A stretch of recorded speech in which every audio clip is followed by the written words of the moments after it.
Gol PSG lawan Barca ini kelihatan biasa saja, tapi kalau kita bedah, ternyata ada rangkaian pergerakan cerdas, timing yang tepat, dan kerjasama tim yang bikin Barca hancur.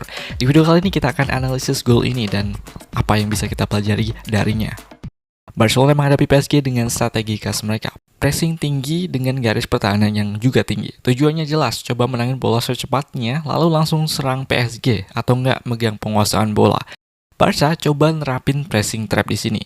Mereka nutup jalur tengah dengan man-to-man pressing, lalu mancing PSG untuk alirin bola ke sisi lapangan. Nah, ketika bola berpindah ke sisi, disitulah mereka akan agresif pressing ke pemain PSG yang ada di sisi. Maksa mereka buat ngelakuin long ball atau nggak buat kesalahan. Kenapa ke sisi? Ini karena garis tepi di sini bisa bertindak sebagai tembok ketiga atau membatasi ruang gerak lawan. Jika bola direbut di area ini, Barca bisa langsung punya peluang untuk menyerang gawang PSG.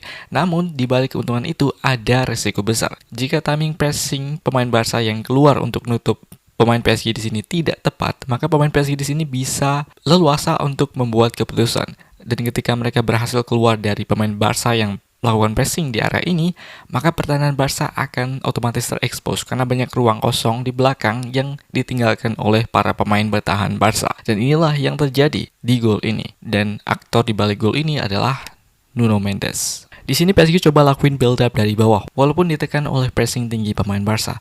Barca coba lakuin pressing trap atau jebakan pressing, membiarkan Nuno Mendes pemainnya lebar buat punya ruang. Dan ketika dia akan menerima bola, barulah di situ pemain Barca langsung nyerang dia. Tapi masalahnya adalah pemain Barca yang ada di sini, yaitu Koundé, yang tidak cukup dekat untuk membuat Mendes panik dan langsung membuang bola ke depan. Nuno Mendes di sini masih punya jarak untuk melakukan apapun dengan bola, entah itu passing ke depan atau juga bisa dorong bola ke momentum yang berlawanan dengan Koundé di sini. Sebelum menerima bola, si Mendes juga harus ngerti harus ngapain. Dia baca situasi, lihat Koundé yang mau ngepres. Kemudian lihat rekannya yang ada di depan yaitu Mbaye gerak ke ruang yang ditinggalkan oleh Koundé yang bisa Mendes gunakan sebagai opsi passing. Arah kemana Koundé pressing ini juga jadi masalah karena si Koundé gak ngeblok passing kemanapun, membuat Mendes bisa passing ke arah tengah ataupun ke arah sisi depan. Tahu jalur passing ke depan emang terbuka, Mendes pun kasih bola ke Mbaye. Dia langsung lari ke depan, main give and go atau 1-2. Bek Barca yang maju nutup Mbaye pun juga nggak cukup agresif di sini. Eric Garcia nggak cukup dekat untuk mengganggu atau nggak melanggar Mbaye, membuat Mbaye dengan tenang bisa kasih bola lagi ke Mendes. Alhasil pertahanan Barca pun terekspos di sini. Nah, yang dilakuin Mendes di sini adalah kunci bagaimana gol ini bisa tercipta. Tahu bahwa di depannya ada ruang yang besar terbuka, Mendes lakuin dorongan besar ke ruang itu. Dorongan bola ini bikin dia lebih cepat karena dia cuman perlu satu kali sentuh langsung lari. Ya kan, dia di sini memanfaatkan kecepatan larinya. Sentuhan besar ini juga ngebuat momentum para pemain Barca ke arah ini. Kita bisa lihat Frenkie de Jong, Olmo, ataupun Koundé semuanya lari sprint ke arah bola. Ini justru memudahkan Mendes karena ketika dia tahu pemain Barca momentumnya ke arah ini, dengan dia dorong bola ke momentum yang berlawanan, Mendes bisa langsung berhasil lolos dari kejaran para pemain Barca.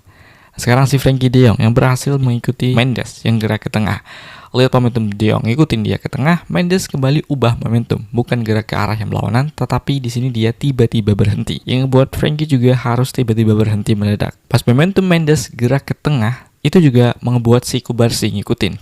Pas Mendes berhenti, si Cubarsí telat ngerem, membuat jalur passing ke Mayulu terbuka. Dengan tenang Mayulu arahin bola ke tiang kanan. Nggak fokus ke power, tapi finishingnya fokus ke penempatan area yang tidak bisa dijangkau oleh Szczęsny. Dari gol ini ada beberapa hal penting yang bisa dipelajari. Pertama, pressing tinggi hanya efektif jika dilakukan dengan koordinasi dan timing yang sempurna. Jika jarak pressing terlalu jauh, lawan masih punya waktu untuk membaca situasi dan mencari opsi terbaik. Mendes menunjukkan bagaimana 1 detik ekstra itu bisa mengubah segalanya. Kedua, arah pressing yang sangat menentukan. Koundé maju menekan tanpa menutup jalur passing, sehingga Mendes tetap punya opsi ke depan. Dalam pressing, menutup jalur passing atau dalam istilahnya cover shadow adalah hal penting. Jadi pressing itu bukan cuma sekedar lari kemudian bikin lawan panik, tapi pressing itu juga terkait dengan cover shadow atau menutup jalur passing ke depan. Ketiga, pentingnya agresivitas dan kedekatan jarak dalam duel. Mbaye bisa mengembalikan bola dengan tenang karena lawan yang menekannya tidak cukup rapat. Lawan yang punya waktu dan ruang akan selalu lebih diuntungkan. Dan dalam momen yang dihadapi oleh Eric Garcia di sini, penting untuk tidak mengambil resiko, yaitu melanggar atau enggak mengganggu Mbaye. Karena kalau tidak, pertahanan akan terbobol. Yang terakhir, kita bisa belajar dari kecerdikan Mendes dalam menggunakan momentum. Dengan sentuhan besar, dia memancing semua pemain Barca lari ke satu arah, lalu tiba-tiba mengubah arah dribblenya ke tengah. Itu membuat lawan kehilangan keseimbangan, sekaligus membuka ruang untuk rekannya. Jadi jangan hanya mengandalkan kecepatan, tapi gunakan perubahan arah, timing berhenti, dan membaca momentum lawan untuk menciptakan celah. Gol PSG ini bukan lahir karena dari kesalahan pressing Barca, tapi juga dari kecerdasan Mendes dalam membaca situasi. Satu pemain yang berani, tenang, dan pintar membaca ruang bisa mengubah pressing lawan menjadi peluang emas. Thanks for watching and see you in the next one.